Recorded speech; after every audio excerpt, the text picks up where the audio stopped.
de Leon Manufacturing. Tiene especialización en gerencia de producción gráfica y está vinculado a la industria gráfica desde hace más de 30 años, desempeñando pues todos estos cargos técnicos y de jefaturas, específicamente en líneas de preprensa, soporte técnico, tintas, offset. Actualmente pues es un consultor técnico en varias de las industrias y lo tenemos pues precisamente hoy acompañándonos en este webinar. Héctor, muy buenas tardes, te doy la bienvenida. Julián, muchas gracias. Muy buenas tardes a todos. Muchas gracias a Artal por la invitación y muchas gracias a todas las personas que nos están acompañando ahí. Entonces, como decía Julián, una invitación muy cordial a que en la medida del desarrollo del webinar vayan colocándonos en el chat las preguntas para que en su momento las desarrollemos. Muchas gracias. Bueno, muy bien. Bueno, entonces, vamos a iniciar y básicamente el objetivo de la charla y de la invitación que nos hacen es dar una serie de recomendaciones de todo lo que es el proceso para poder imprimir de manera adecuada todos los autoadhesivos, principalmente en offset, ¿no? Y nos vamos a enfocar obviamente en todo el tema de la eficiencia que podemos lograr, ¿no? Tenemos hoy pues una gran competencia a todo nivel en productos, en tiempos de entrega y por supuesto en precios, que no cesa esa necesidad o esa competencia siempre para que todos puedan eh, pues competir obviamente en el mercado. Entonces, iniciamos pues poniendo muy en claro qué es la eficiencia, ¿no? Entonces, la eficiencia básicamente en cualquier proceso pues es cumplir una función. Esa función se debe alcanzar, o el objetivo de esa función es alcanzarla en el menor tiempo posible con el mínimo esfuerzo. En el caso del mínimo esfuerzo, también lo podríamos decir en el mínimo tiempo, con la mínima cantidad de recursos y obviamente que sea una cosa que nos beneficie a todos. De esa manera, entonces tenemos que empezar a optimizar recursos. La optimización de recursos es muy importante porque qué fácil sería la vida en todas nuestras empresas en donde la solución siempre fuera comprar una máquina nueva, ¿no? Entonces, primero tenemos que optimizar lo que tenemos en casa, seguramente hacer los mantenimientos adecuados, hacer todas las puestas a punto de las máquinas y generar esas optimizaciones para que esos recursos que tenemos como las máquinas o los materiales, los diferentes elementos, pues nos rindan al máximo. ¿Por qué entonces la insistencia en la eficiencia? Porque la eficiencia es el camino para aumentar la productividad. Y eso de la productividad tiene que ver mucho con lo que estábamos hablando del tema de los costos. Va a impactar mucho y muchísimas veces en nuestros procesos los productos no son rentables porque demoramos mucho tiempo en su producción, en su manufactura. Entonces, desde el punto de vista de la eficiencia no consiste, como lo decía, en comprar un equipo nuevo. La eficiencia consiste en optimizar todos los recursos, en ver en dónde puedo ser mejor, más rápido, pues para de esa manera poder competir en un mundo que siempre va a ser más competitivo y va a tener más necesidad de que cumplamos a tiempo y todo eso. Para lograr esa competitividad, y obviamente la recomendación más fácil, como les decía, bueno, pues cambiemos todas las máquinas, actualicemos a la última tecnología, a impresión digital. Tenemos muchas herramientas y la recomendación acá entonces es para generar esta eficiencia es utilicen herramientas de mejoramiento continuo. Particularmente recomiendo Kaizen, pero hay muchísimas herramientas de mejoramiento, de Lean Manufacture, en fin, de muchas cosas. Muchas veces estas herramientas tan sencillas las desconocemos al interior de las organizaciones, de las empresas, y por eso es importante organizarlas. Me voy a referir apenas a algunas de ellas y voy a hablar particularmente del tema de mantenimiento. El tema de mantenimiento de los equipos offset, por ejemplo, es una necesidad y es algo que nos beneficia mucho. Imagínense lo que pasa a veces cuando no hacemos mantenimiento de nuestros rodillos. Los rodillos los tenemos descuidados y esos rodillos nos van a generar atrasos en la producción, atrasos en la puesta a punto, atrasos en el alistamiento de todas y cada una de las cosas. Eso nos va a retrasar y va a hacer que el producto no lo podamos entregar a tiempo, que de alguna manera tengamos inconvenientes con las entregas y obviamente con las calidades de nuestros productos. Complementario a ese mantenimiento que se recomienda, las fotografías se hacen referencia a una herramienta que es muy, pero muy poderosa y muy sencilla. Se llama las 5 S. Es un proceso de Kaizen, una herramienta de Kaizen, debe ser la más pequeña de todas las herramientas, en donde podemos organizar nuestro puesto de trabajo. Ese es el objetivo de Kaizen. Hay unas fotos de una área normal, diría yo, de una prensa, en donde hay una gran cantidad de elementos que muchas veces lo que hacen es entorpecer el desarrollo de las actividades. Qué bueno sería hacer una jornada de aseo, limpieza y poder organizar todo de manera adecuada, cosa que podamos organizar los espacios. Muchísimas veces y cuando voy a empresas nos quejamos porque no hay espacio, pero siempre uno ve que hay unas áreas es que están llenas de elementos que ya no se usan, se llamen máquinas, repuestos, basura, por qué no decirlo, o cosas que no tienen ninguna aplicación ni ningún uso. Entonces, esto es una recomendación que pudiéramos hacer de manera que se puedan mejorar eficiencias y se pueda mejorar también el flujo de producción. Muchas veces en el flujo de producción, si no tenemos espacio, no tenemos dónde colocar los materiales, no tenemos cómo hacer una organización de una sola pieza para que todo el material fluya y de esa manera la aplicación de las 5 S puede ser una herramienta muy grande. Otra herramienta que recomiendo y que se usa en algunas empresas es SMED. SMED, que significa Single Minute Achievement Diet. Es algo así como el alistamiento de los dados en menos de 10 minutos. ¿Qué eran los dados en ese concepto o en ese momento que desarrollaron esa técnica en Kaizen? En las líneas de Toyota tenían un problema muy grave y era que para cambiar unos troqueles se podían estar demorando entre 2 y 3 horas. ¿Por qué razón? Porque había que apretar demasiados tornillos, había que hacer demasiadas operaciones.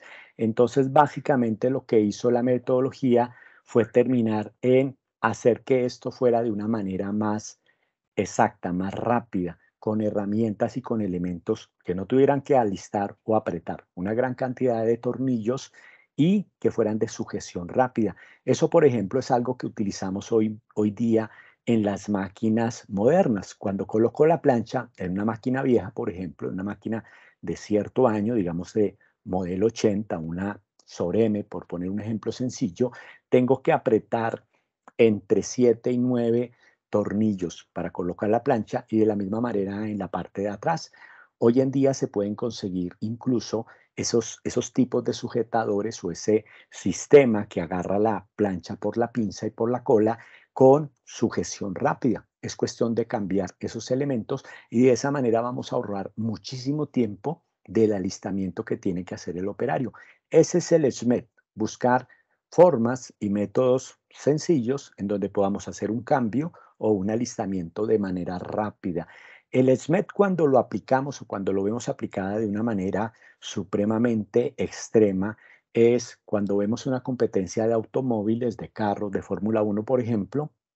Los carros entran a los pits, les cambian las llantas, en algunos tipos de carrera les colocan combustible, en fin, hacen una serie de operaciones que están tan sincronizadas y son tan rápidas que los tiempos que se demoran son muy, muy, muy rápidos, 30 segundos, 1 minuto, 2 minutos, bueno, eso depende mucho de la carrera y de las características que tenga, pero ese es el SMED. Qué bueno sería, exagerando mucho, que es una máquina offset la pudiéramos alistar en 5 minutos. Eso sería la maravilla. Todos sabemos que no va a ser posible, pero lo que sí es posible es bajar de 2 horas o de 3 horas de alistamiento de una máquina offset a un tiempo razonable como 42 minutos, 35 minutos o 32 minutos. Eso va a depender del tipo de trabajo. Ahí estamos ahorrando mucho tiempo en alistamiento, mucho dinero y nos estamos volviendo muy eficientes. Esas son las pequeñas cosas que podemos hacer para mejorar nuestra eficiencia, para mejorar nuestros costos y para mejorar todo ello lo podemos complementar con estandarización de procesos. La estandarización de procesos puede sonar algo demasiado complicado, pero la estandarización de procesos empieza en el momento en el que empezamos a hacer un protocolo, un paso a paso de un tipo de trabajo, como por ejemplo la impresión de etiquetas autoadhesivas sobre metalizado, y cumplimos ese paso a paso que vamos aprendiendo para no cometer errores. Muchísimas veces lo que sucede es que hacemos el ensayo, aprendemos a imprimir sobre un material determinado y resulta que a veces se nos olvida, no lo tenemos estandarizado, no fijamos un protocolo de qué hay que hacer y muchas veces caemos siempre en el mismo error. Siempre es el mismo tropiezo en el mismo punto que estamos trabajando. Entonces, de eso se trata la estandarización de procesos, de fijar un protocolo, un paso a paso que nos ayude a organizar todo. Todas estas metodologías, y como lo dice en la diapositiva en la parte de abajo, apunta principalmente al tema de costos.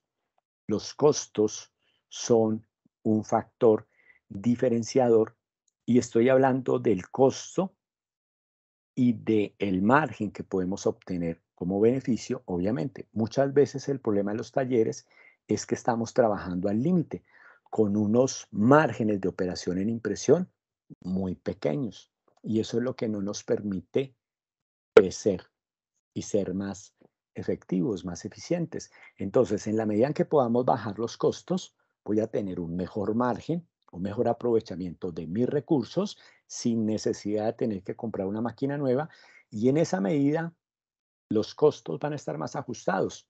Qué bueno hacer un ejercicio como por ejemplo de postcosteo. ¿Qué es el postcosteo? Todos cotizamos la pieza o el proceso al inicio para presentar una oferta al cliente, pero rara vez verificamos qué pasó realmente, qué se compró, si los materiales fueron al costo que habíamos proyectado, si los tiempos se cumplieron. Y de esa manera, al hacer un postcosteo, yo puedo cruzar la cotización inicial contra el postcosteo y de esa manera afinar mi sistema de costos para que sea más real. En la medida en que pueda vincular esos dos informes, esas dos estadísticas, ajusto y empiezo a ganar dinero. Esa es la recomendación. Todas estas herramientas se aplican para que podamos ser más eficientes en todo el tema. Bueno, perdón. Todo esto atado hoy, hay un tema que es muy importante que es la sostenibilidad. La sostenibilidad pues hoy y cada día pues cobra más fuerza. Yo siempre he dicho que tenemos a veces como modas, sin embargo considero que todo el tema ambiental y la sostenibilidad no es una moda, es algo que es una necesidad. Entonces a todo esto que acabo de hablar y hay que agregarle el tema sostenibilidad. ¿Por qué? Porque la sostenibilidad, recordemos que es una característica del desarrollo, pues que estamos haciendo permanentemente y tenemos que garantizar que no comprometa las necesidades de nuestras generaciones futuras. Eso es lo importante, respetar a todas esas futuras generaciones que vienen en camino y solamente voy a nombrar dos cosas que pueden influir mucho en el tema de sostenibilidad o dos recomendaciones que pueden ayudar a ese tema de sostenibilidad. El uso de alcohol. Eh, yo cuando voy o cuando dicto los cursos, los seminarios, o cuando voy a las empresas, les digo en son de broma a la gente que estoy escribiendo un libro para los operarios de impresión que se llama Existe la vida sin alcohol y viene con un segundo libro que se llama Existe la vida sin tiner, ¿no? Ese es medio de broma, pero también es muy en serio, porque hoy en día el tema del uso del alcohol, el alcohol todos sabemos que genera VOCs, que son los componentes orgánicos volátiles, y todo eso afecta el medio ambiente y principalmente la capa de ozono. La tendencia hoy a nivel mundial es no usar alcohol. De hecho, las últimas máquinas o los últimos desarrollos tecnológicos en equipo, los sistemas de premezclado de solución de fuente, no tiene premezclado de alcohol. Si uno necesita una máquina, hay que decir, la necesito con premezcla de alcohol para que de esa manera pues me la puedan generar. En Europa, principalmente, que las medidas ambientales y de sostenibilidad pues son muy estrictas, hoy en día lo que están haciendo es desarrollando soluciones de fuente que no requieren el uso del alcohol. También esto influye mucho en el tema económico. ¿Cuánto vale un tambor de alcohol? Bueno, ustedes lo saben. y ustedes lo viven y lo tienen en sus cuentas. Y muchas veces un buen porcentaje de este alcohol se evapora en los procesos, en el mismo sistema. Si el sistema de refrigeración no funciona, el alcohol se me evapora y pues no cumple con su misión. Entonces, recomendación, consulten con sus proveedores de tintas, de solución de fuente, de químicos y empiecen a preguntar por el tema de soluciones de fuente que no requieran alcohol. Esa es la recomendación. Y ahí vamos haciendo camino para el tema de sostenibilidad en este proceso de producción gráfica. Y adicional a eso, fíjense que vamos a ahorrar un poco de dinero que nos puede servir y aportar para otras inversiones en la empresa. Otro tema y que en Europa, pues en este momento con todo lo que está pasando, ustedes saben que es muy fuerte, es el tema de la energía, ¿no? Entonces, hay muchas empresas que, así como el tema del alcohol que les estoy contando, ya han hecho pruebas, ya están experimentando, ya están cambiándose a soluciones de fuente sin uso de alcohol. También hay empresas que están apostando mucho en el tema de eficiencia energética. La eficiencia energética empieza, por ejemplo, con hacer un buen estudio de qué luminarias, qué tipo de luminarias necesito, empezar a cambiarlas en las diferentes áreas de las oficinas, de la planta en general, y también pues apuntar a todo el tema de qué manera podemos ayudar en las máquinas para ahorrar energía eléctrica. Ese es el tema. Un tema muy sensible, por ejemplo, en los temas de impresión, la gente que usa secados ultravioleta saben que el costo energético ahí es bastante alto. Recomendación, ya hay sistemas y muchos proveedores que están ofreciendo lámparas UV-LED. Entonces, es una recomendación para que todo el tema de eficiencia energética les ayude, no solamente a cumplir con este tema de sostenibilidad, sino también con el tema económico. Hay que ahorrar dinero en esos dos puntos. Bueno, vamos a iniciar entonces, esa era como la introducción, pues para dar esas recomendaciones y vamos a empezar entonces con el tema de cómo planeo un proyecto para hacer unas impresiones en papeles autoadhesivos. Aquí empiezan las recomendaciones y la invitación es a que nos escriban todas sus preguntas que vayan surgiendo en la medida en la presentación. Como dijo Juliana ahorita, en un momentico, en 10, 12 minuticos, vamos a hacer un pequeño corte para ver qué preguntas hay, pues para no dejar todo al final. Entonces, ¿qué necesitamos empezar a hacer? Necesitamos convertir las necesidades del cliente en especificaciones técnicas. Esa es la parte difícil. Muchas veces el cliente quiere algo bonito, pero no lo sabe expresar. ¿Cuál es la misión nosotros? Todas las áreas comerciales, las áreas de planeación, las áreas de desarrollo o la gente que cotiza, por ejemplo, en las empresas, tiene que hacer un esfuerzo muy marcado para entender cuál es la necesidad del cliente y generar una cantidad de especificaciones técnicas que nos permita utilizar los materiales adecuados y los procesos adecuados. Ese es el primer paso. Después de que identifico las necesidades, hay que identificar la aplicación de las etiquetas. Perdón. Entonces, necesito preguntarle, y pues acá yo coloqué dos preguntas, pero la lista puede ser muy larga, es qué necesito preguntarle al cliente. Por ejemplo, el producto, etiquetas autoadhesivas, necesita refrigeración, necesita algún tipo de resistencia química, como por ejemplo una resistencia al álcali, a la grasa, algún producto en particular que va a ser empacado. Entonces, todo parte de identificar cuál es la necesidad del cliente y de esa manera vamos organizando las ideas y vamos llenando como el cuestionario, una lista de chequeo en donde yo le pregunte o le haga una serie de preguntas al cliente que me permita identificar claramente cuáles son las necesidades que el cliente tiene, cuáles son las necesidades que tiene el producto y de esa manera empezar a armar todo lo necesario. Número de tintas. Esto puede ser muy importante. Una, dos, tres, cuatro, cinco, bueno, no sé cuántas tintas. Y la pregunta que hay que hacerse ahí es, ¿cuántas tintas soporta el papel? Cada papel, sea autoadhesivo o no lo sea, soporta una cantidad determinada de tintas. Entonces, yo voy a poner un ejemplo sencillo. ¿Cuántas tintas soporta un propalcote de 150 gramos? Bueno, pues si lo imprimimos en cuatro colores, pues todos sabemos que no va a haber mayor problema. tal vez 5 o 6 colores, no hay mayores problemas porque es un material que se presta para todo eso. Ahora bien, ¿cuántas tintas puede soportar un papel de los de nuevo diseño, digámoslo así, que se llaman ecológicos, que tienen unas calidades, unas particularidades, y muchas veces estos materiales por tener productos recuperados no soportan más allá de una o dos tintas? Entonces, importantísimo, consúltele a su proveedor de sustratos en general cuántas tintas soporta cada uno de esos papeles. Esa es la recomendación general. Recomendación particular en los adhesivos. Exactamente aplica la misma. ¿Y cuál es? Pregúntenle a su proveedor de papeles autoadhesivos qué tipo de producto están comprando y cuántas tintas soportas. Cada tinta, cada papel, perdón, cada sustrato tiene unas condiciones en cuanto a las tintas. ¿Por qué? Por su desarrollo, por el adhesivo que usan, por las lacas que usan, en fin, el que sabe eso es el proveedor, ¿no? Y entonces la pregunta es muy sencilla. Si necesito imprimir 6 tintas, ¿cuál papel o cuál sustrato me recomienda? Eso es muy importante. Siempre diferenciar los tipos de sustrato.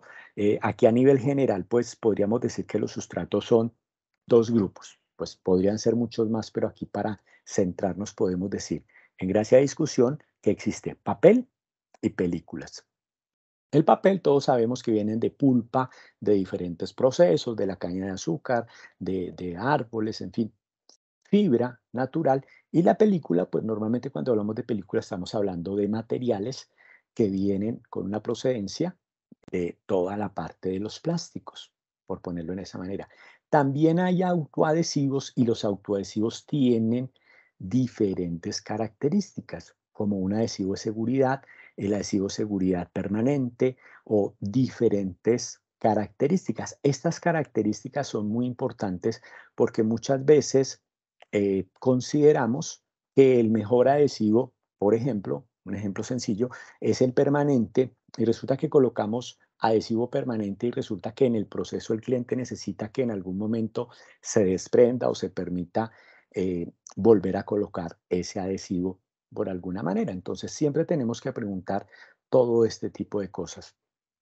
¿Qué características pueden tener los materiales? Bueno, los materiales o los sustratos pueden ser blancos, como los conocemos, pueden ser metalizados, es cuando tienen un recubrimiento, pues en PVC generan ese tipo de metalizado, y así pueden tener muchas características. Y también hay que tener muy claro cuando necesito base blanca de la tinta.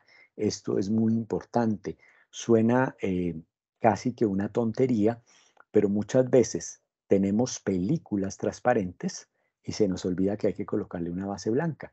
Entonces, depende del tipo de motivo, depende del tipo de producto.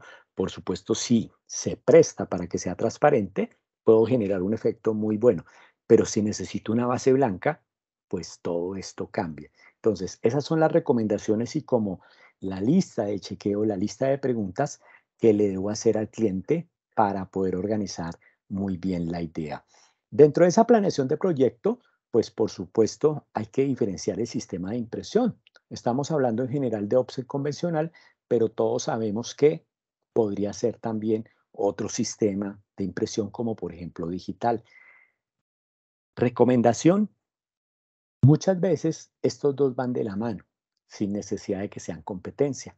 Y muchas veces, por cumplirle al cliente, puedo hacer un pequeño lote inicial digital y luego hago el lote bastante grande que es en impresión offset convencional. Las máquinas tienen que estar ajustadas, linearizadas, tenemos que verificar que todas las condiciones de impresión sean similares para que de esa manera permita que el proceso o el producto final impreso quede de maneras o de condiciones muy similares. La carga de tinta, esto es un problema que va a afectar mucho tanto en offset como digital, por ejemplo. La carga de tinta, el famoso 240 en CMYK, habla, y voy a colocar el ejemplo extremo, cuando necesito, por ejemplo, colocar un fondo negro. En diseño, a veces los diseñadores, pues obviamente por lo que no saben, pueden colocar 400% de carga de tinta. Eso es 100 de negro, 100 de cian, magenta, amarillo, y eso me suma 400. En el monitor realmente se ve más negro, pero todos sabemos que al momento de imprimir eso no va a dar más negro. Entonces hay que tener acá una recomendación general sobre todo con la parte en el momento de planear el proyecto y también que estemos sincronizados con las áreas de diseño. De la misma manera, recomendar que los textos no se colocan en CMYK. Ni me va a salir bien en digital ni en offset. Ninguno de los dos me va a salir bien. ¿Qué tipo de tintas uso? Bueno, aquí el tipo de tintas es determinante. Tiene que ver con el sustrato. Más adelante está la explicación de los dos tipos de sustrato y las recomendaciones. Y el afán, o lo más crítico que hay, es el tema de secado. Siempre el secado va a ser uno de los factores más críticos. Yo conozco personas que imprimen o empresas que imprimen mejor adhesivos en diferentes sitios, en diferentes ciudades y terminan sacando como de a 40, 50 hojas para poderlas tender para que se sequen. Entonces, existen tintas que tienen secados ajustados y que nos pueden ayudar con este tipo de producto. Tener en cuenta entonces también el tema de acabados, los barnizados, el repuje, los estampados, el troquelado y en fin, todos esos procesos para poderlos tener en cuenta en la fase de planeación. Aquí entonces ya vamos con toda la parte de preimpresión. En la parte de preimpresión entonces tenemos que contar con cómo se realizan los barnizados, los laminados y tenerlos en cuenta. ¿Por qué? Porque eso me va a afectar el proceso. El proceso de etiquetado también hay que preguntarlo. ¿Qué condiciones técnicas o qué tipo de envasado tiene el producto? Eh, por ejemplo, a veces hacemos etiquetas para productos que se envasan en caliente, que tienen procesos de envasado que usan autoclave, que usan diferentes sistemas en el momento del envasado. Y eso obviamente va a afectar la etiqueta. Tenemos productos que se envasan en caliente y luego van a refrigeración y todo esto hay que tenerlo en cuenta y consultarlo o preguntarlo, pues para que de esa manera todo me funcione bien. Las resistencias físicas, como el roce, como la temperatura, como resistencia al agua, a la humedad, bueno, todo este tipo de resistencias físicas hay que tenerlas muy en cuenta al momento de hacer la planeación y en preimpresión. Resistencias químicas como por ejemplo a la luz. Resalto aquí el tema de luz porque aquí hay una confusión muy grande, ¿no? Muchas veces creemos que todas las tintas tienen una alta resistencia a la luz. En los tarros de tinta hay una etiqueta y hay un valor, un RL, que significa resistencia a la luz, y hay un número. ¿Cómo funcionan esos números? Funcionan de 1 a 8, siendo el 1 una resistencia a la luz muy pobre y siendo el 8 una resistencia a la luz muy alta. ¿Qué significa eso? Cuando yo tengo una tinta que tiene una resistencia a la luz de 1 y ahí está particularmente colores como por ejemplo el magenta. Muchas veces el problema con estos colores es que no soportan 1, 2 o máximo 3 meses de resistencia a la luz. En cambio, uno que tenga un grado 8 va a tener una resistencia a la luz pues muy extendido. ¿Qué debo preguntar entonces? ¿Cuánto tiempo el producto va a estar expuesto?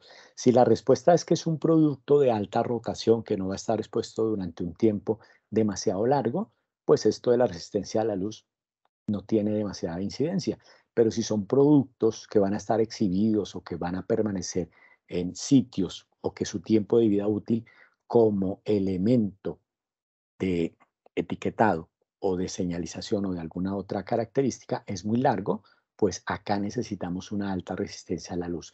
Recomendación, consulte con su proveedor de tintas cuando necesite una resistencia a la luz alta. Otras resistencias químicas, como por ejemplo al alcohol o al álcali, es importante. Al alcohol y al álcali, ¿en qué momento? No es que empaquemos o hagamos etiquetas para alcohol o para cosas alcalinas, es cuando tenemos barnizados. El barniz UV, por ejemplo, o el barniz acuoso, tienen un principio activo alcohólico o con base en alcohol. Cuando llega al barniz, el barniz hace que se desestabilice la tinta y muchas veces ataca el pigmento y cambian los colores. Sucede con el alcohol y sucede con los elementos alcalinos. En el caso del barniz UV y el acuoso, como lo estaba diciendo, los dos clasifican para eso, alcohol y álcali.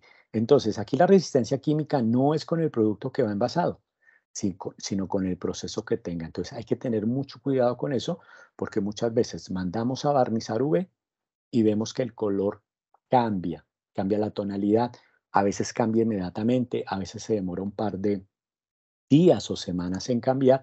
Y entonces acá también tengo que preguntarle a mi proveedor de tintas si la tinta que estoy comprando tiene esas resistencias al alcohol y al álcali para que me soporte el proceso, por ejemplo, de barnizado UV. Estas tintas suelen ser un poco más costosas, no sé, un 20, 30%, su proveedor de tintas le indicará con exactitud, yo doy una apreciación general y ellos le van a ayudar con este tema que es muy, pero muy importante. Bueno, el transporte. Acá tenemos que tener en cuenta que los productos o hay que hacer la ruta, ¿no? Digamos, esto es un empaque, esto es una etiqueta, esto es un producto que va a sufrir una serie de procesos, ya hablamos del empaque, de todo ese tipo de cosas, pero también va a tener mucha exposición al transporte, a la manipulación, al embalaje, en fin, a muchísimos procesos y esto hay que tenerlo en cuenta. Muchísimas veces no se tiene en cuenta que un producto en particular, por ejemplo, lleva mucha manipulación, cuando es, por ejemplo, empacado de forma manual o empacado en una línea automática. Hay que preguntar cómo el producto va a ser empacado y cómo va a sufrir eso. Muchas veces la etiqueta o el empaque o el producto sale muy bien de nuestros talleres, pero se daña en todo ese proceso. Eso es lo que hay que tener en cuenta. El uso final también es muy importante como el roce, el rayado y la exhibición en general. Recomiendo mucho que realicemos fichas técnicas del producto impreso. Una ficha técnica aporta mucho porque deja absolutamente claro todo. Entonces, hago una fichita técnica en donde diga cuáles son las medidas del producto, cuáles son los colores, el texto cómo es, en fin, todas las especificaciones que quede condensada, porque muchas veces lo que yo he visto en las empresas es que esa información existe, pero de manera dispersa, ¿no? Entonces, a veces está concentrada en la orden de producción, pero hay un anexo en un correo, pero hay un anexo en una carpeta y así tenemos la información como un poco dispersa y yo recomiendo que esté como concentrada, ¿no? Concentrada, por ejemplo, en un elemento como una ficha técnica del producto. Bueno, en este momento entonces vamos a hacer un pequeño corte, si me lo permiten llamar así, para que Lorena me ayude y me cuente si hay algunas preguntas. No sé, creo que vi que algunas preguntas estaban por ahí. Héctor, te cuento, tenemos hasta el momento una pregunta, nos la hace Wilfredo Rendón, quien nos dice, los esmaltados y las películas autoadhesivas de Aclad, ¿cuántas tintas les podría imprimir? En este caso, pues, hay como parte y parte ahí, pero no sé si en general puedes hablar de los autoadhesivos con respecto a la cantidad de tintas. Bueno, muy bien. Justamente esa es la pregunta que hay que hacer con el proveedor. Bueno, entonces, bueno, no sé si la gente de acá me puede ayudar a poner un par de ejemplos, pero mientras me confirman si me ayudan a colocar un ejemplo, ¿por qué? Porque cada material va a tener una característica o una condición. Tal vez el error parte en que a veces como que generalizamos, ¿no? Decimos, no, pues a todos los propalcotes les puedo imprimir 10 tintas, ¿no? Entonces, el propalcote, o por poner un ejemplo, estos materiales tienen una densidad, es decir, una cantidad de fibra. Por supuesto, un propalcote, digamos, de 80 gramos no va a soportar tanta tinta como uno de 150 o uno de 240 que tienen un poco más de capacidad en sus condiciones y en sus características. Por ejemplo, un esmaltado de 80 gramos tiene mucha transparencia y si yo lo imprimo muy cargado de tinta por ambos lados, pues todos sabemos que eso es un desastre. Por ejemplo, si imprimo una revista o un libro o algo así de ese tipo. En el caso de etiquetado también tienen que contar mucho con que el papel tiene que ser un poco opaco, entonces tiene que contar con un gramaje alto, porque a veces sucede con el tema etiquetado que yo lo coloco sobre el producto y el producto me juega dejándome no ver algunas características. Entonces, si el producto que se empaca es muy oscuro o muy transparente o muy verde o con un color rosado, rojo, en fin, eso me va a afectar la presentación y la apariencia. Esas son las pruebas que hay que hacer. Ese es el ejemplo, por ejemplo, con los propalcotes. Entonces, va a depender del tipo de gramaje y también del tipo de acabado. Los materiales que tienen altas densidades, como digamos 240, en el momento de la fabricación lo que hacen es aplicarle dos recubrimientos. Por eso es que son más brillantes. Se puede hacer eso porque el papel si el papel lo soporta. Un papel de 80 gramos no le coloco doble recubrimiento porque pues no lo soporta así, o sea, no tiene una densidad como para tener ese soporte. Por eso es que los papeles de altos gramajes soportan más tintas. Tiene que ver entonces con la densidad, con la estructura del material y tiene que ver con el tipo de acabado que le coloco. No sé si alguien de Arclad me quiere apoyar complementando con algo o no sé si quedó bien contestada la pregunta.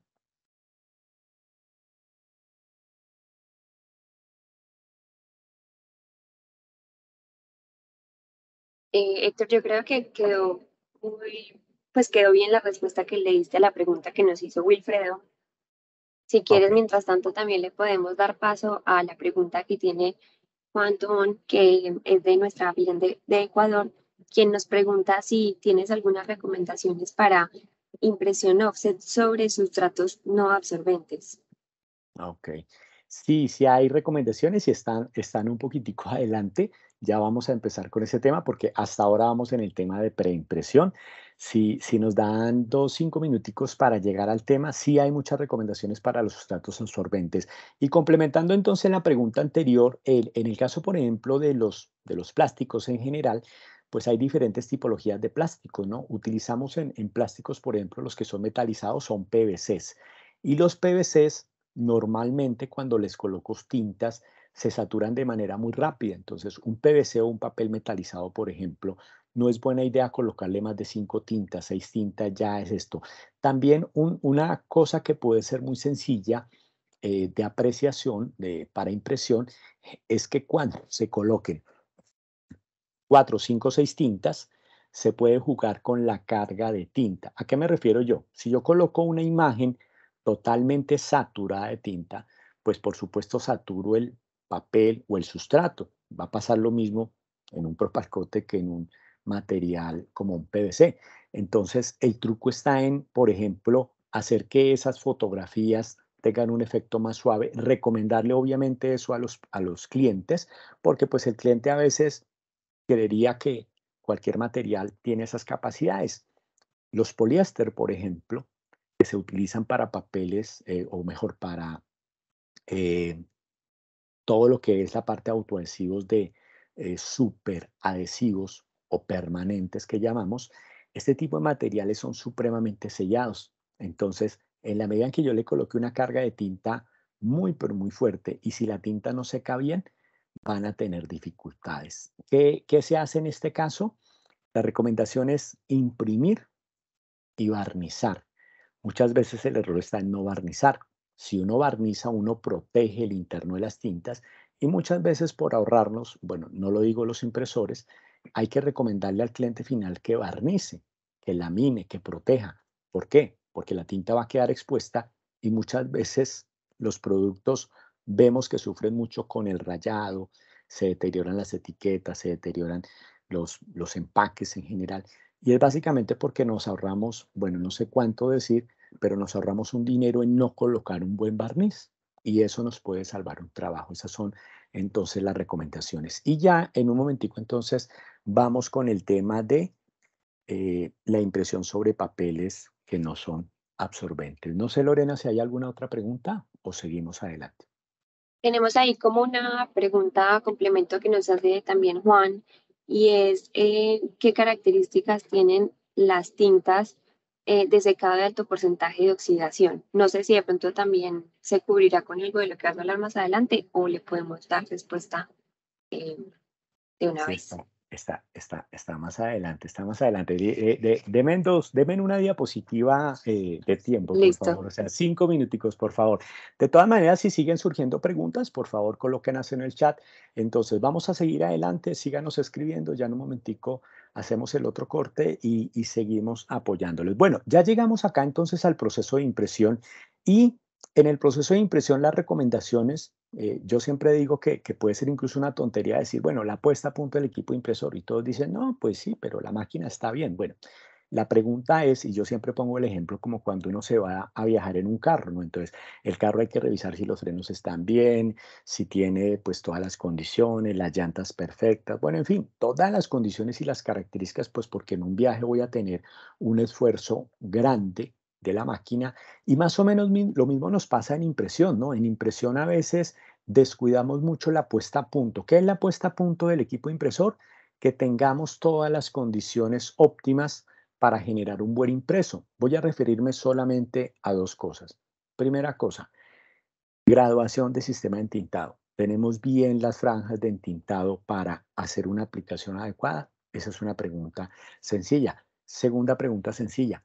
¿Tenemos claro y bien organizado y estandarizado el tema de cómo graduar y cómo mezclar la solución de fuente para una tinta o para un sustrato determinado? Que ya vamos a hablar de eso. Esas son preguntas muy sencillas y como insisto, pueden sonar hasta tontas, pero acá necesitamos graduar, medir y controlar el proceso para garantizar que nos va a ir bien.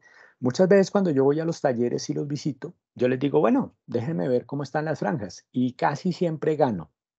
¿Por qué? Porque las franjas están mal. Cuando las franjas están mal, la entrega de tinta es irregular y de esa manera el trabajo no va a salir uniforme.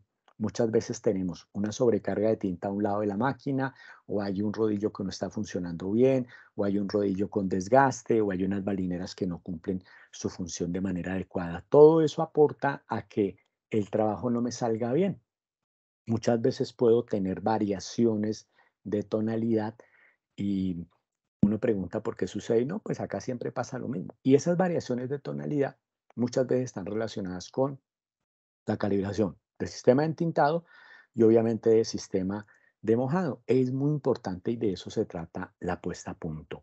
La presión afecta al adhesivo. Estamos acostumbrados y es apenas normal entender que en los sistemas de impresión, todos los sistemas convencionales como flexo, como offset, como rotograbado, como serigrafía, en fin, cualquier sistema de impresión requiere una presión. Si no hay presión, pues no hay imagen.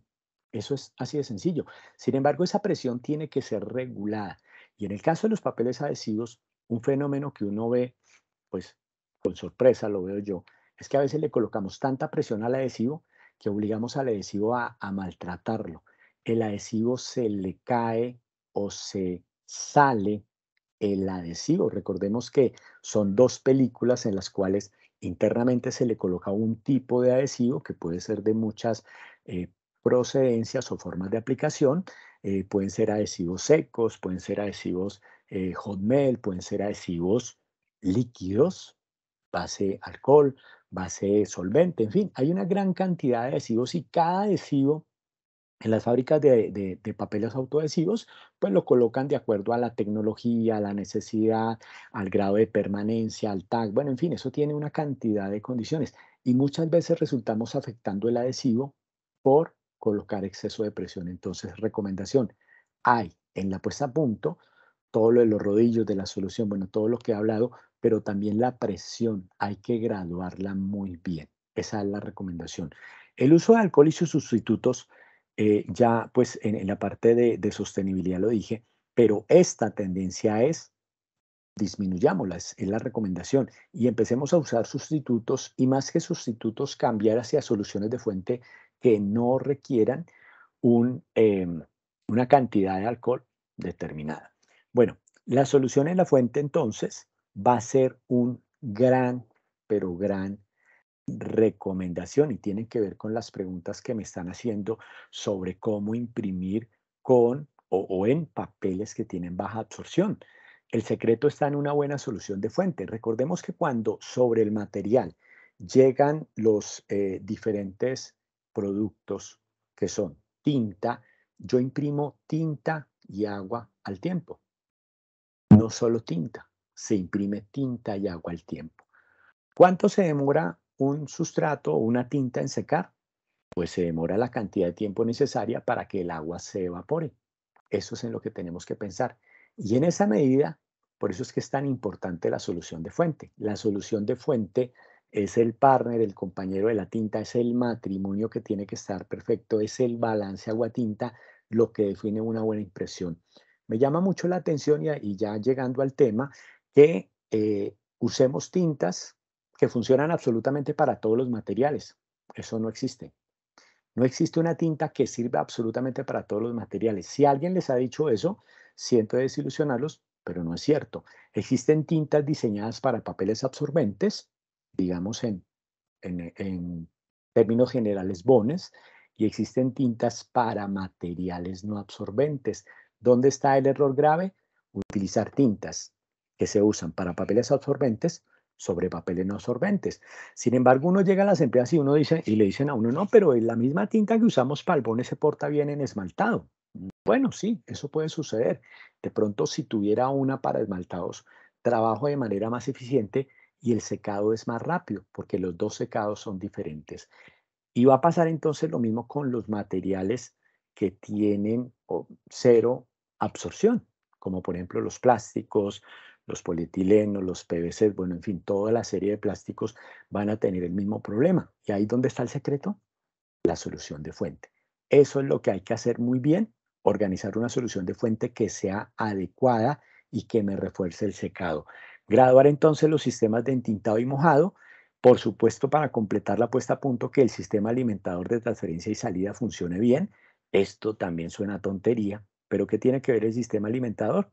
Muchas veces cuando imprimimos adhesivos no calibramos las máquinas de manera adecuada. Recordemos que los adhesivos van a ser más pesados que un papel convencional porque tienen una base que lo soporta y de esa manera la graduación del alimentador pues cambia.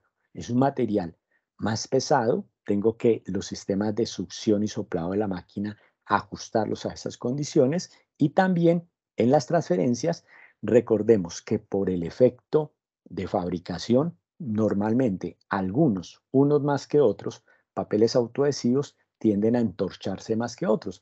Entonces aquí tengo que graduar ¿qué? Las transferencias. Si las transferencias son mecánicas, es decir, si coloco diferentes elementos que me ayudan en esa transferencia, si la máquina tiene sistemas de succión o de soplado, todo eso lo tengo que ajustar y graduar. Y de la misma manera la salida, que quede una salida bien organizada. Hace poco estuve en una empresa y me preguntaban qué tanto influía que el material estuviera parejo o no, porque pues la última moda que vi, bueno, en esa empresa que visité, es que en la salida del material, pues el material sale allá al otro lado, pero pues queda totalmente desordenado, ¿no? Y pues entonces, una de las cosas que a veces no calculamos es que si esa salida es muy desordenada, se genera repise. Cuando el papel llega muy bien organizado, pues queda bien alineado y no hay roce. Pero cuando el material cae y se empieza a mover, se genera rayado y repise. Eso es lo que hay que cuidar.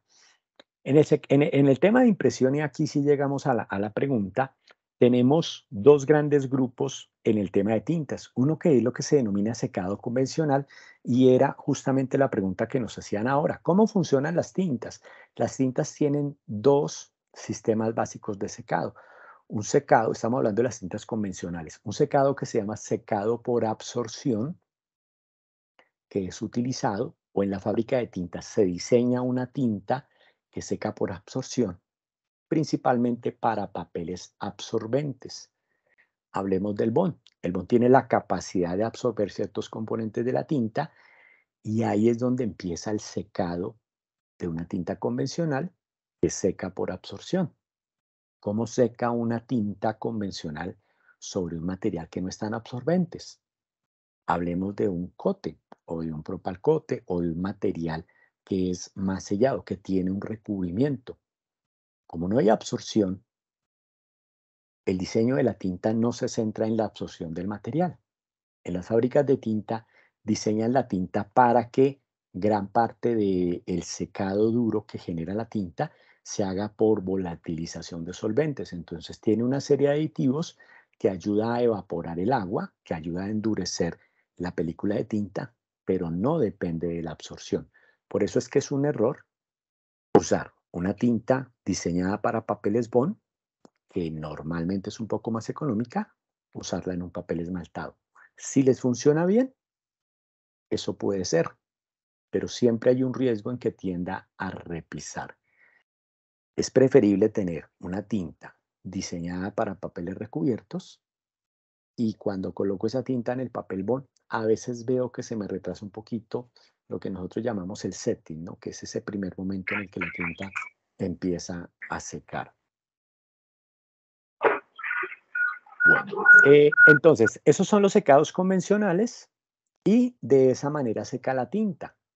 ¿Cuál de los dos tipos de secado se usa cuando los materiales son, digámoslos, absorción cero?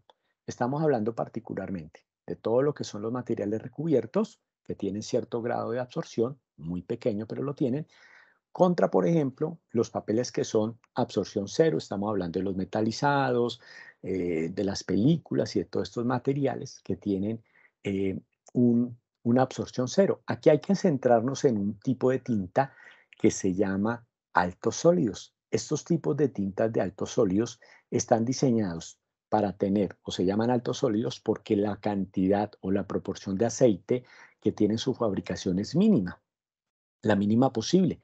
Y eso hace que ella no necesite penetrar en los poros del papel porque no seca por absorción. Es una tinta que es más intensa, por eso se llama altos sólidos. Es una tinta que también es un poco más costosa, pero el secado de la tinta es muy, pero muy bueno. Esa es la recomendación. Y recordemos, eso tiene que ir acompañado de una buena solución de fuente. Así como cambio una tinta de altos sólidos, pues tengo que acompañarla de una solución de fuente que sea apropiada. Y esa recomendación, les pido el favor, consúltele a su proveedor de tintas. Muchas veces lo mejor que se puede hacer es decirle al proveedor de tintas, bueno, yo voy a usar su referencia de altos sólidos, recomiéndeme una solución para eso. Si ellos tienen, que es lo normal que sucede, le van a suministrar eso. Y si no, ellos saben cuál es la que combina mejor de todas las demás que estén. Por supuesto, en las cosas que yo recomiendo que inviertan es en el secado UV, sobre todo si están utilizando materiales como los que estamos hablando de lenta o de difícil secado. Hacer esta inversión acá en secadores ultravioleta en las máquinas convencionales es buena idea y cambiarse a tintas ultravioleta. Utilizar mantillas de rápido soltado, aquí pues en teoría todas las mantillas son de rápido soltado, pero consulten con sus proveedores porque esto les garantiza también que la transferencia de tinta es muy buena. El registro rápido nos va a ayudar a que sea todo más organizado. Esto del registro rápido se trabaja mucho en la parte de preprensa, que coloquen las guías de manera adecuada, que siempre el registro sea rápido. Me llama la atención que a estas alturas, a veces cuando voy a las empresas, los operarios se demoran demasiado tiempo en registrar. ¿Por qué? Pues porque las guías están pues como a, no sé, medio centímetro y eso es demasiado. Cuando el operario monta las planchas, él gradúa. Si es una máquina monocolor, la primera tinta y las demás es cambiar de plancha y hacer pequeños ajustes. Si es una máquina de 2 o más colores, él debería casi que hacer 3, 4, 5, 6 movimientos máximo y ya, pero veo que se demoran muchísimo, muchísimo en registrar.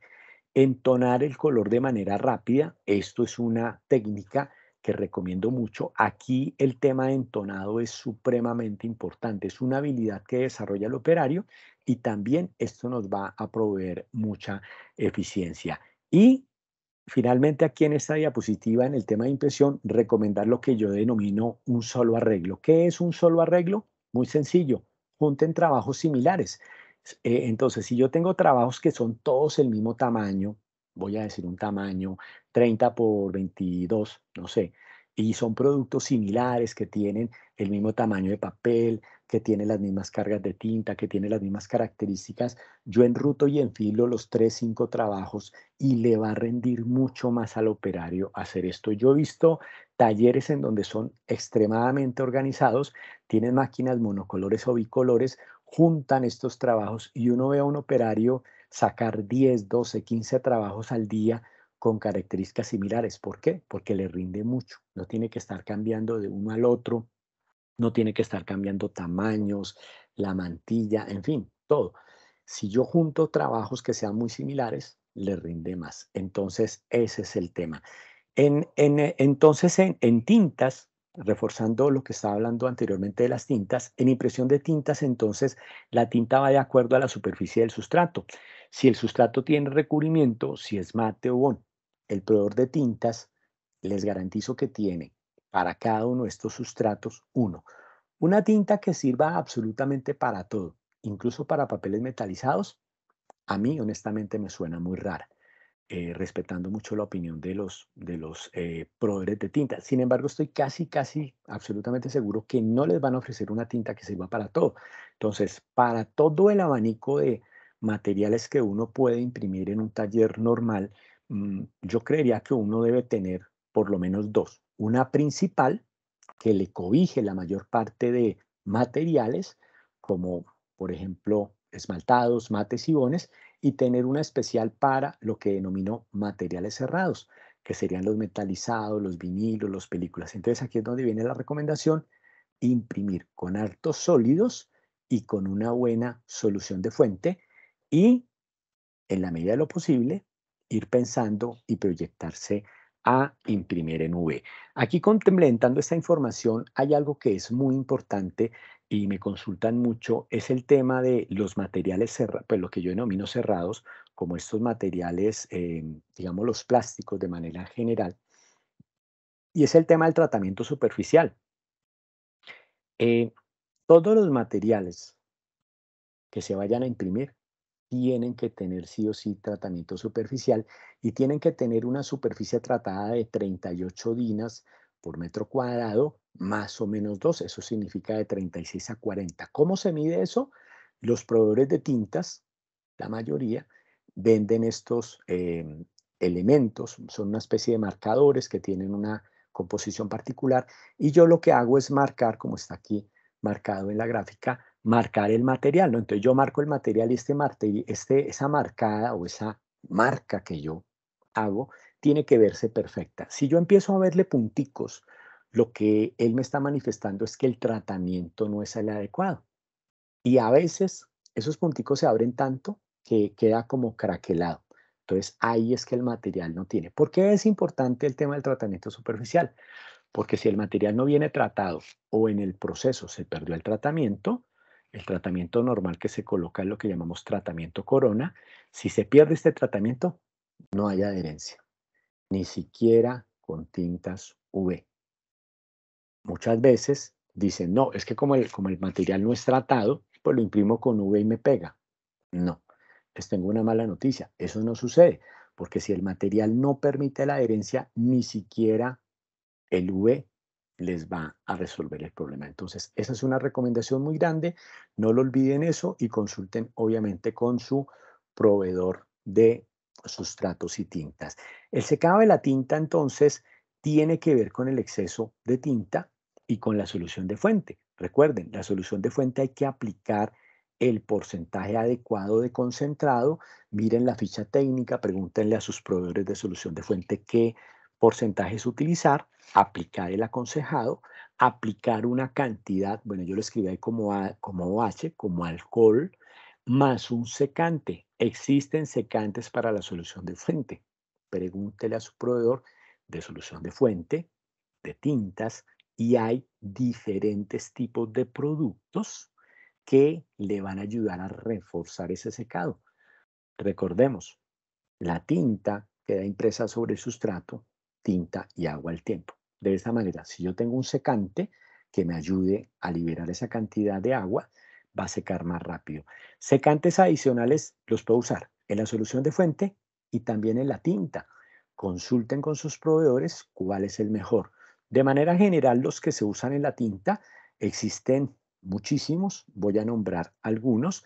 Existe secante de manganeso, que seca al interno, muy útil para cuando trabajo papeles absorbentes.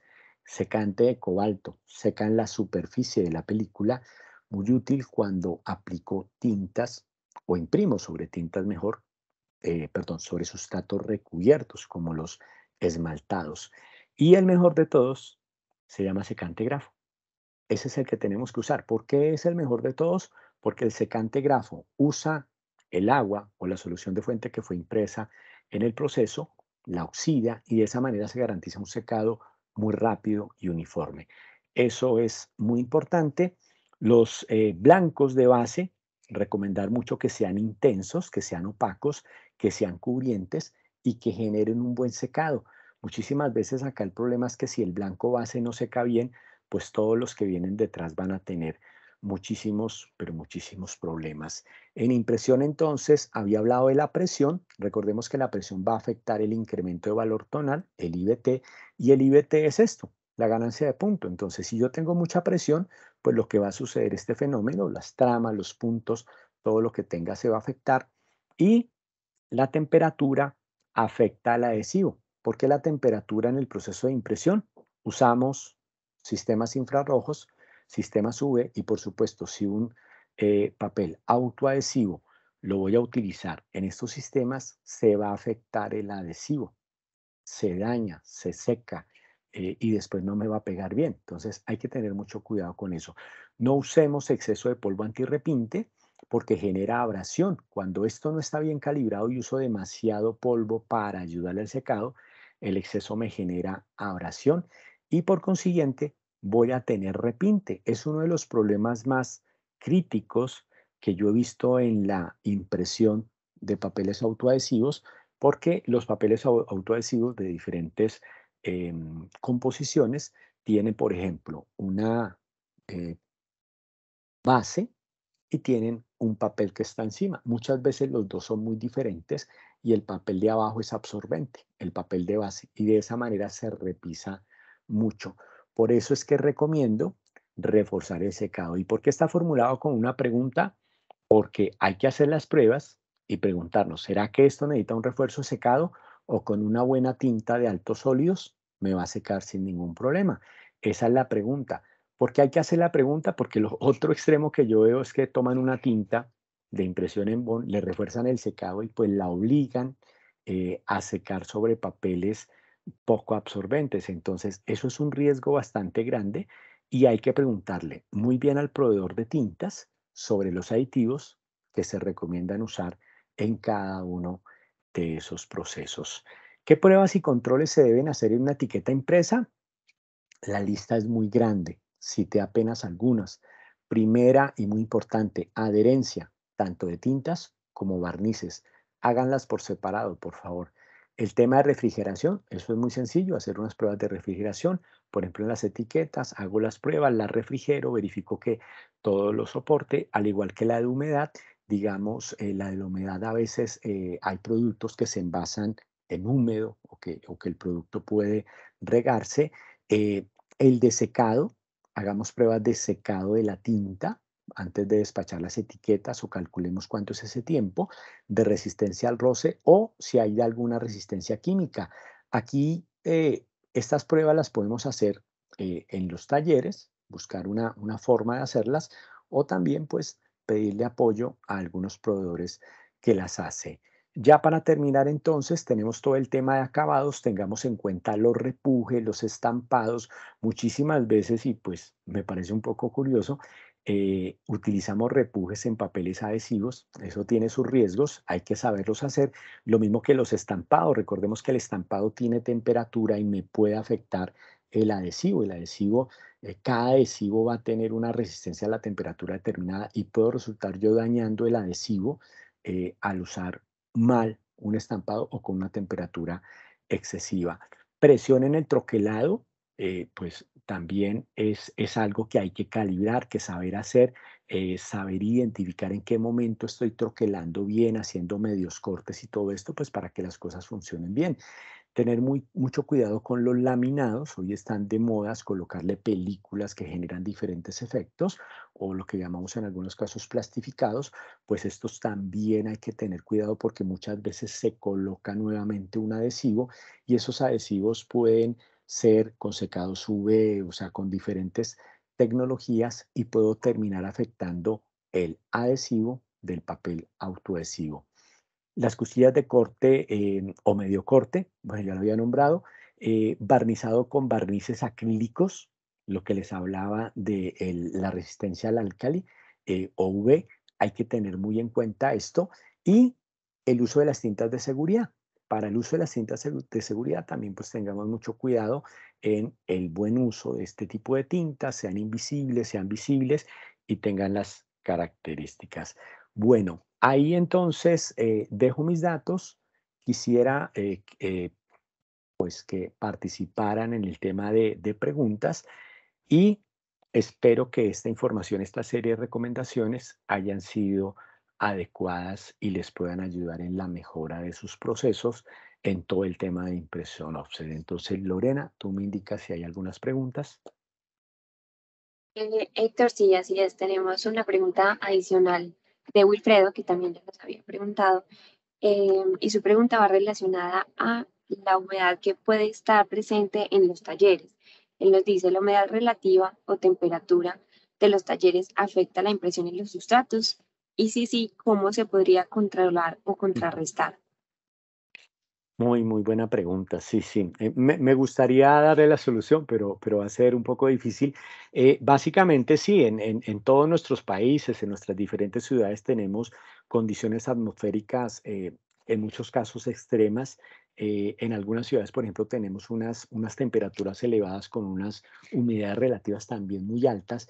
Y también, sobre todo en el caso, por ejemplo, de los papeles, de los autoadhesivos que son absorbentes, pues ellos terminan absorbiendo el agua y eso me genera muchos problemas de que el material se ondula, los mismos problemas del papel normal, el material se ondula, el secado de las tintas es lento. Eh, la recomendación ahí es, en la medida de lo posible, traten de que no ingrese al taller corrientes de aire. Entonces, ¿cuál es la recomendación más grande? Muchas veces tenemos un taller en donde tenemos un gran portón para hacer los despachos y pues ese portón anda abierto todo el tiempo, ¿no? Entonces tenemos que buscar formas de cortar ese tipo de ingresos del aire que viene saturado de humedad y de esa manera cortar. Eso ayuda mucho colocando, bueno, no, pues, no sé, en la medida de lo posible como paredes, como cortadores de ese tipo de ingresos. Y en algunas empresas incluso colocan algunas tiras de materiales transparentes de polietilenos, pues para trancar un poco ese proceso de ingreso de humedad. Ese es el primer control que hay que establecer. Eso influye mucho y eso hay que controlarlo. ¿Cómo se controla? Comprando básicamente o teniendo básicamente unos elementos medidores. Hoy en día eso no es muy costoso, que me midan humedad y temperatura. Siempre mantener la trazabilidad de esos dos, humedad y temperatura, para poder entender cómo funciona. Y la última recomendación, protejan los materiales. Los materiales normalmente, todos los materiales, incluidos los autoadhesivos, vienen protegidos de fábrica con vienen arropados, por decirlo de alguna manera, vienen con cartones, vienen empacados en papel, vienen protegidos con plásticos, con diferentes elementos que los protegen. Esa protección las colocan en las fábricas para justamente evitar que entre tanta humedad al material.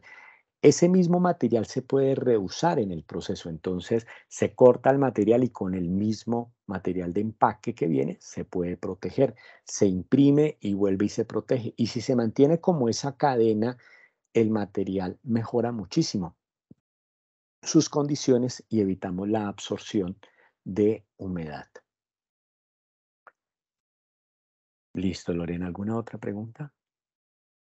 Gracias, Héctor. Sí, acaban de hacernos otra pregunta, la hace Oscar Vargas, y su pregunta es, ¿cuáles serían la humedad y la temperatura correctas de la planta? Muy buena pregunta, muy buena pregunta. Bueno, el libro, para referirme, el libro habla de mantener una temperatura entre 18 y 24 grados y una humedad relativa entre 45 y 55 de humedad relativa. El tema de la humedad relativa, que como les decía, en nuestros países y por las condiciones climáticas es un poquito complicado de sostener. El problema que tenemos en general es que tenemos muchos picos, ¿no? En una planta de producción normal, al mediodía, pues tenemos unas condiciones de humedad y temperatura altas y muchas veces a la madrugada todo lo opuesto, ¿no? En las diferentes ciudades. Entonces, realmente eso es lo que afecta, ¿no? Pues el tema podría ser climatizar la planta, pero pues todos sabemos que es supremamente costoso. Sin embargo, yo he visto empresas que son muy recursivas en donde tienen eh, tipos de protecciones, como les contaba, el polietileno que colocan detrás del garaje de empaques. También he visto, por ejemplo, en los tejados por el interno, colocan algunas protecciones para hacer como una especie de aislamiento térmico, ¿no? Entonces, todos esos elementos que en la medida de lo posible podamos implementar, va a ayudar y va a contribuir a que eso mejore. Muchas ¿Alguna gracias, otra? Héctor, por la respuesta. Sí, tenemos otra pregunta que también es de Oscar, quien nos quiere hacer pues una pregunta relativa a las películas plásticas y dice, cuando se corta el material, ¿cuáles son las recomendaciones básicas para que no sufra mucho sangrado el adhesivo? Muy buena pregunta, muy buena pregunta. Bueno, hay dos recomendaciones grandes, ¿no? Entonces, primera recomendación, la presión del pisón. Entonces, ¿cómo gradúo la presión del pisón? Recordemos que si yo le coloco toda la presión al pisón, lo que estoy haciendo es maltratando el material, no solamente un papel autoadhesivo, sino cualquier material. Entonces, lo que yo debo hacer para graduar el pisón es colocar una cantidad de material, le coloco una galga encima, lo coloco en cero, bajo el pisón y empiezo a ver si la galga se mueve. ¿En qué momento sé que el pisón asegura el material? Pues cuando la galga no se mueve, que empieza a ajustar de esa manera. Hay tablas y algunos proveedores de papeles muestran tablas en donde dice colóquele X cantidad de presión al material. Aplica para todos y particularmente en el caso de adhesivos, pues hay que tener mucho cuidado porque si le coloco exceso de presión, estoy afectando el material. Y el otro es la cuchilla, el afilado y el ángulo de afilado de la cuchilla. Entonces, depende del tipo de material, cada material tiene un ángulo de afilado y las cuchillas hay que mantenerlas afiladas. Muchísimas veces los materiales sufren, particularmente en el caso de los autoadhesivos, porque cortamos con una cuchilla pues que no la afilamos hace demasiado tiempo. Entonces, cuando la cuchilla va a cortar, ella no corta, sino que corta es por el golpe, por la presión, y eso hace que se sangre el material. Esas son las recomendaciones, graduar la presión tanto del pisón como de las cuchillas y su ángulo o su afilado es muy, pero muy importante.